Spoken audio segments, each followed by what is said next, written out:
I'm Sally Donovan, an author in the Jessica Kingsley stable. I write about raising children who've been impacted by trauma and, in particular, therapeutic parenting. My best known book is No Matter What, which is a memoir about adoption. And my most recent book is The Unofficial Guide to Therapeutic Parenting, The Teen Years, which is a lot about the many changes that come with adolescence, the joys and the challenges, and it is packed with practical tips. I'm very much about the practical and what's doable within our messy domestic lives, and about the impossibilities of getting it right all of the time, of accepting we're all doing our best and celebrating that. For my Better Together talk, I'm going to give you 7 enduring lessons from lockdown. It's for anyone who is parenting and caring for and about children who have experienced trauma. You may be a foster carer, an adoptive parent, or you may be caring for a relative. And increasingly, regular parents of children who've experienced domestic violence or upheaval of some sort are finding their way to me. It doesn't matter what category we fall into, everyone is welcome here. So here we go. Lesson 1. Social isolation is nothing new. I don't know about you, but whilst full lockdown was certainly difficult and it was odd, and I do not wish it back again, so go away second wave, it didn't feel all that unfamiliar. Within days, I realised I kind of knew how to do it. The rules were basically, I'm not really allowed to go out when I want, I can't see my friends, I have to remain at a distance from everyone outside my family unit. School and college is kind of cancelled. I'm stuck at home. I can't go abroad. There's little chance for a break. And the services have shut up shop. This is a fairly accurate description of many years of my parenting life. Looking after children with trauma, and that was during non-pandemic times. The big difference during lockdown is I had absolutely no FOMO, no fear of missing out. And in a strange way, it was a comfort knowing that the rules were the same for everyone. I don't want to deny how tough lockdown has been for many of our families. Some have been left alone with highly anxious children, children with severe mental health difficulties, and some have had to cope with heightened levels of violence. And it's difficult to underestimate how exhausting and horrible that is. Seeing how hard social isolation has hit the rest of the population has really brought it home to me how tough it is for families like ours all of the time, how removed we can be from society, how misunderstood and excluded our children are, and how deeply unfair that is. Things should not go back to the way they were. Lesson 2. Wasn't it quiet? From the sudden disappearance of traffic noise to the mass cancellation of everything in our diaries and the removal of obligations, the silence rang in our ears. I experienced stillness and quiet like I cannot remember. And gradually the jangling of the nerves died away and I kind of floated in a sea of nothing. The stuff that was playing out elsewhere, I couldn't do anything about that. I couldn't even attempt to go and rescue or fix, and the stuff got resolved as well it ever was going to. This has been a reminder to me that sometimes the best course of action is to do absolutely nothing. Sitting in the silence and being comfortable with it isn't easy when we share our lives with traumatised children. Our loved ones may seek comfort in noise and happenings and conflict. And in normal times, our weeks may be packed with dramas and crises, as well as lifts and buses and uniforms and homework and clubs. And we get buried. Or maybe we bury ourselves in assessments and forms and applications and meetings. Is some of that about distraction from something, from pain or grief or overwhelm maybe? Perhaps there is something to be carried through into our post-COVID world about the value of less over more, of letting the dust settle, of sitting in the silence, of doing absolutely nothing. Lesson 3. Mourn the losses. As therapeutic parents, we are no strangers to loss.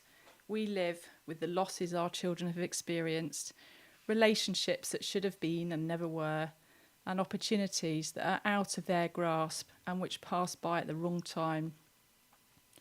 For some, our lives and those of our loved ones are far from what we had hoped for.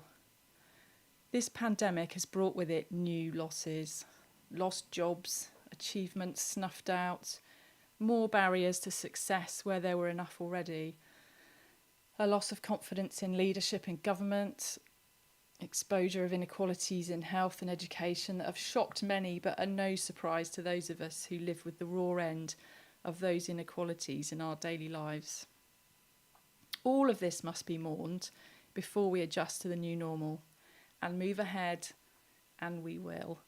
We will adapt. We will learn to spot the pools of light in the darkness. We will invest in our futures, and we will continue on with optimism. Lesson 4, limit news consumption. There's mourning, and then there's wallowing in an endless sea of tragedy and unfairness and stupidity. I learnt lesson number 4, limit news consumption, about 6 weeks into lockdown when I noticed my well-being plummeting right after I'd watched the daily coronavirus news briefing. Even for a lover of news and politics that I am, it all got too much. So I've been reading easy books, listening to light, breezy podcasts, binge watching reality fashion competitions, and reminding myself what I can influence and what I cannot. Lesson 5. Innovation changes lives. I've been heartened by the amount and speed of innovation, particularly in peer support. I haven't noticed the same degree of innovation taking place within statutory services, and that could just be because I haven't been in the right place at the right time. But there are many reasons why the stat services are not perhaps nimble and free enough to jump on this wave. But I have seen innovation in charities, in support groups and groups of private individuals.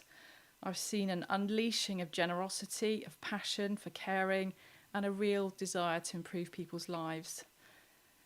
I'm a big believer in trusting people to shape and direct their own support. And some of these innovations that have taken place during lockdown have allowed that to happen.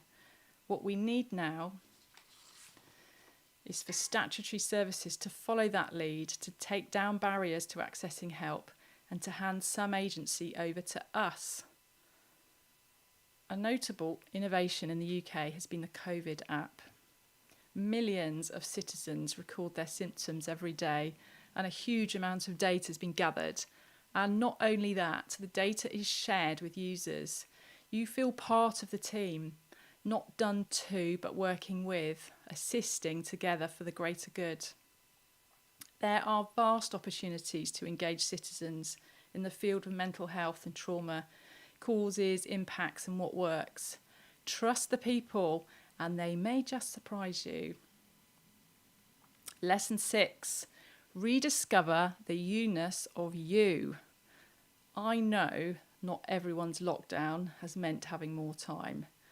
So if you've been juggling home education, working from home, taking care of people, then cover your ears or maybe just note this lesson down for the future.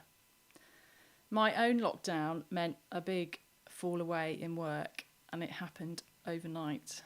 I also, I think, contracted COVID, which means I've been tired and unable to go rushing about, running, jumping in front of YouTube. So I've had the unexpected opportunity to rediscover what I enjoy doing, what nourishes me, and also the people who really get and accept me in all my glorious imperfection. I've picked up my knitting needles, which had been mothballed for many years. I've baked bread and cakes. I've sharpened my pencils, dug out my pens, had a go at acrylic painting, and tried out some inks. And I haven't cared about whether the end result is a bit wonky. I've learnt through this to embrace the imperfection and to enjoy the process rather than the end result. And what's been wonderful is that I've improved through just this steady practice. It's easy for us to get hijacked by therapeutic parenting, to get tied up in all those things we must never do and never say. We risk losing ourselves and our uniqueness when this is the very thing that matters the most. And when the majority of the parenting and caring is done, it's important that something of us is left. Lesson 7. Walking will save you. Walking is a mini break from the house. It is our blood running through our veins. It is putting one foot in front of another. It is fresh air and feel-good chemicals. It is grounding. Walking is the chance of a discovery. It is seeing a bird or waving to a neighbour. Walking is about time to think things through when we are overwhelmed. It is processing a weighty psychological load. It's sorting the big stuff from the small stuff and gaining the clarity to have another go. Walking is undisturbed time to listen to an audiobook, and it is a sociable break with a child who spots a butterfly or a friend who freshens your day with some news. We return from a walk changed for the better. And that concludes my 7 enduring lessons from lockdown.